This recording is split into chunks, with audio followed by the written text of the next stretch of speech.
आज हम जो बात करेंगे अनसेफ एक्ट और अनसेफ कंडीशन, असुरक्षित कार्य, असुरक्षित परिस्थिति। ठीक है, साइट पे जो घटना होता है ना, उसके रेस्क्यू को देखा गया है 88% जो घटना होता है वो अनसेफ असुरक्षित कार्य की वजह से होता है, अनसेफ एक्ट की वजह से होता है, समझ गए ना। और 10% जो होता है वो अनसेफ कंडीशन, मतलब असुरक्षित परिस्थिति के कारण होता है। और 2% जो एक्सीडेंट होता है वो भूकंप वगैरह आ गया है ना, या फिर आपका वेदर कंडीशन ठीक नहीं है, 2% जो आता है वो प्रकृति की वजह से होता है। ठीक है, आज हम जो बात करने वाले हैं अनसेफ एक्ट और अनसेफ कंडीशन, असुरक्षित कार्य, असुरक्षित परिस्थिति। ठीक है ना। तो सबसे पहले हम जो समझेंगे असुरक्षित कार्य, इसका हम डिफिनेशन बता रहे, हिंदी में बता रहे हैं, हमें देख करके बोलना पड़ेगा। ठीक है, हमारे द्वारा ऐसा कार्य किया गया जिसके वजह से इंजरी होना या एक्सीडेंट होना, इसको हम क्या बोलेंगे?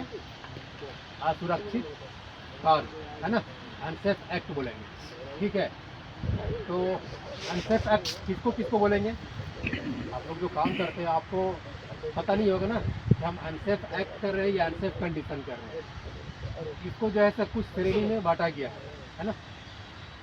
ठीक है, अनसेफ एक्ट अलग है और अनसेफ कंडीशन अलग है। जो घटना होता है उसके बारे में बता रहे हैं कौन कौन सा आप लोग गलती करते हैं जिसके वजह से साइट पे दुर्घटना होता है ना। तो सबसे पहले हम इसका एग्जांपल समझेंगे। यूज़ ऑफ इक्विपमेंट इम्प्रॉपरली, आप कोई भी मशीन आप चला रहे हैं, जो मशीन वो सही नहीं है, वो इक्विपमेंट्स ठीक नहीं है, वो इम्प्रॉपर तरीके से वो है, तो वो जो आता है वो असुरक्षित कार्य में आता है ना। इसके वजह से लोगों को जो है घटना होता है। दूसरा जो हम समझेंगे ऑपरेटिंग विदाउट अथॉरिटी, जैसे कि कोई बंदा काम कर रहा है ना, उसको मशीन का नॉलेज नहीं है, या फिर कोई वेल्डिंग कर रहा है, वेल्डिंग को उसके बारे में उसको सही से पता नहीं है और वो वेल्डिंग कर रहा है, तो ये क्या हो गया? असुरक्षित कार्य, अनसेफ एक्ट हो गया। अगर जो कोई आदमी को वेल्डिंग के बारे में नहीं पता है और वो काम कर रहा है तो क्या होगा? वैसे हालात में एक्सीडेंट हो सकता है, कुछ इंजरी हो सकता है ना।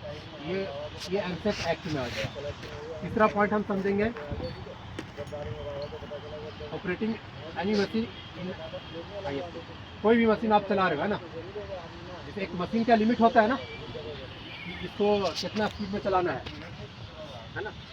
जैसे यहाँ पर साइड पे जो है वो साइड में सरिया लाइन में जो लोग काम करता है तो वहाँ पर बहुत बड़े बड़े मशीन है, उसमें लिमिट होता है उसका, है ना। वो मशीन चलाने का लिमिट होता है, उसका स्पीड का लिमिट होता है। जैसे टावर क्रेन है, टावर क्रेन का भी स्पीड लिमिट होता है। अगर जो हम जितना ज़रूरत है उससे अगर जो हम ज़्यादा स्पीड में चला रहे हैं तो क्या होगा? अनबैलेंस होगा और उसकी वजह से कोई घटना हो सकता है। जैसे कि आप एग्जांपल और समझ लें, आप बाइक चला रहे हैं है ना, और अगर जो कोई 45-50 का स्पीड में चला रहा है, 60 तक का स्पीड में चला रहा है, तो उसको कंट्रोल कर सकता है, वो ठीक ठाक है ना। अगर जो उससे ज़्यादा स्पीड चलाता है 80, 90, 100, तो ये क्या हो गया? अनसेफ कार्य, असुरक्षित कार्य हो गया। तो ऐसी स्थिति में क्या होता है? आदमी को दुर्घटना का चांस होता है। ठीक है, जैसे कि आप दूसरा एग्जांपल समझेंगे, वेयरिंग लूज क्लॉथ, है ना। आप काम करते हैं यहाँ पर, है ना, आप कैसा भी कपड़ा पहन करके आ जाते हैं।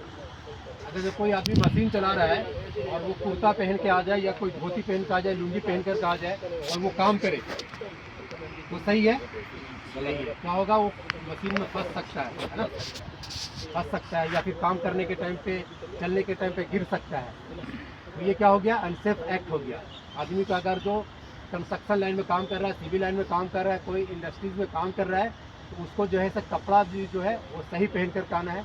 टाइट कपड़ा, बहुत ज़्यादा टाइट नहीं, लेकिन उसको लूज कपड़ा पहन के नहीं आना। जैसे बहुत सारा लोग है यहाँ पर जो गमछा वगैरह डाल करके आता है, गले में गमछा डाल लेता है या फिर गले में चैन डाल लेता है, तो ये सब क्या हो गया, आप अगर जो ये सब कपड़े पहन करके अगर जो आप साइड पे काम करेंगे तो इससे क्या होगा, दुर्घटना का चांस बनता है, एक्सीडेंट होने का चांस होता है।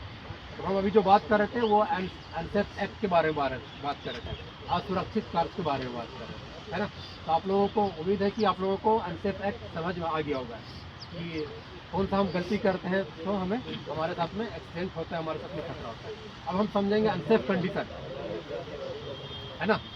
अनसेफ कंडीशन क्या बताए, 10% जो होता है आदमी को अनसेफ कंडीशन के वजह से आदमी के साइड पे दुर्घटना होता है। तो हम कुछ उसका एग्जांपल समझेंगे, ठीक है। जैसे कि कोई वेल्डर काम कर रहा है ना, या फिर आप कहीं पास कोई मशीन चला रहे हो, वहाँ पास हाउस कीपिंग सही नहीं है ना, पुअर हाउस कीपिंग है, ये क्या हो गया, असुरक्षित परिस्थिति, क्योंकि परिस्थिति आप बना रहे हैं ना, एक्सीडेंट होने का आप परिस्थिति बना रहे हैं ना, ये क्या हो गया, अनसेफ कंडीशन हो गया, है ना। तो ऐसे चीज़ों से आप जब भी काम करने के लिए जा रहे हैं तो आप आजू बाजू के एरिया, आप जिस जगह पे काम कर रहे हैं वहाँ पर आप हाउस कीपिंग कर लें, उसके बाद ही आप काम करें, ठीक है। उसके बाद में है इनसफिशिएंट इल्यूमिनेशन, जैसे कि आप काम कर रहे हैं नाइट में, अगर जो कोई आदमी काम कर रहा है ना, या फिर कोई आदमी कन्फाइन स्पेस काम कर रहा है, कन्फाइन स्पेस समझते हो, कन्फाइन स्पेस ऐसा जगह को बोला जाता है, कन्फाइन स्पेस जहाँ पर बहुत कम जगह होता है, बहुत कम एरिया होता है ना, और उसके अंदर एक ही आने जाने का रास्ता होता है, उसी रास्ता से लोग जाता है, उसी रास्ता से लोग आता है, और उसमें ऑक्सीजन की भी मात्रा कम होता है, लाइटिंग जो भी होता है वो इम्प्रॉपर होता है, लाइटिंग भी पूरी तरीके से नहीं होता है, उसको हम ये बोलते हैं कन्फाइंड स्पेस बोलते हैं, है ना। तो अगर जो आप कहीं पास नाइट में काम कर रहे हो तो वहाँ पास अगर जो लाइट नहीं बरोबर है, लाइट प्रॉपर नहीं है, तो उसको हम क्या बोलेंगे, अनसेफ कंडीशन बोलेंगे। अगर जो लाइट प्रॉपर नहीं है, पूरी तरीके से लाइट नहीं है, तो उसमें भी जो है खतरे का चांस अधिक होता है ना।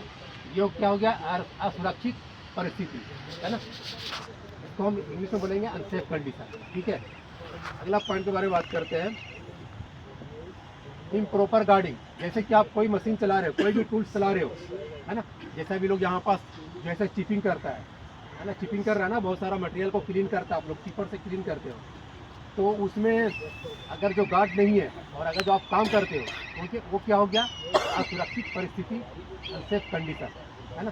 तो आप जो भी मशीन चला रहे हो उसमें प्रॉपर गार्ड होना चाहिए। जैसे कि यह कारपेंटर लोग जो है लकड़ा कटिंग करता है, आप लोग प्लाई कटिंग करते हो ना, अगर जो उस पर गार्ड नहीं होगा, हैंडल नहीं होगा पकड़ने वाला, तो आप कर सकते हैं सही से काम नहीं कर सकते। लेकिन कुछ लोग जो है वो ज़बरदस्ती में करता है, तो क्या हो गया, वो उसको हम अनसेफ कंडीशन बोलेंगे, असुरक्षित परिस्थिति बोलेंगे, ठीक है। आप लोगों को समझ में आ रहा है कि नहीं आ रहा है, आ रहा है ना पूरी तरीके से, ठीक है। उसके बाद जो है ऑयल ऑन फ्लोर, जैसे कि आप काम करते हो, है ना, तो कहीं पास बहुत ज़्यादा ऑयल गिरा हुआ होता है, या जहाँ यहाँ पास अभी कुछ लोग क्लीनिंग करता है ना, तो वहाँ पास ऑयल गिरा होता है, ऑयल गिरता है ना, आप लोग क्लीन करते हो तो ऑयल लगा के क्लीन करते हो ना, ग्रीस लगा करके, तो ऑयल गिरता है वहाँ पास, या कोई केमिकल कहीं पास गिरा हुआ हो और वहाँ पास आदमी कंटिन्यू काम कर रहा हो, तो वो क्या हो गया,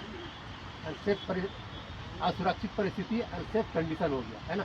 तो ऐसे जगह पे लोगों को काम नहीं करना चाहिए, है ना, वो एक्सीडेंट का, वो खतरे का वो चांस बना रहा है, तो वैसे जगह पे काम नहीं करना चाहिए। कहीं पर कोई चिकना ऑयल गिरा हो, ग्रीस गिरा हो, कोई चिकना पदार्थ वहाँ पास हो, तो आपको वैसे जगह पे काम करने से बचना चाहिए, ठीक है।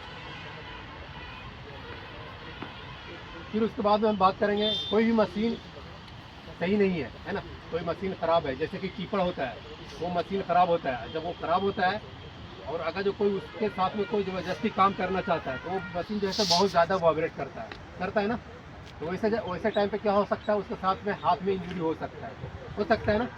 ये क्या हो गया, असुरक्षित परिस्थिति हो गया, इसको हम अनसेफ कंडीशन बोल सकते हैं, है ना। अगर जो आप ये सब पॉइंट आप याद रखोगे, आप कहीं पर काम कर रहे हो, ये सब आप सारा पॉइंट याद रखोगे, तो आपके साथ में जो है घटना होने का चांस बिल्कुल कम रहेगा और आप जो है पूरी तरीके से सेफ रहोगे, ठीक है। सबको समझ में आया, उम्मीद है कि आप लोगों को सबको समझ में आ गया होगा, और आगे जो आप काम करेंगे वो सही से काम करेंगे, ठीक है ना। तो thank you, have a nice day.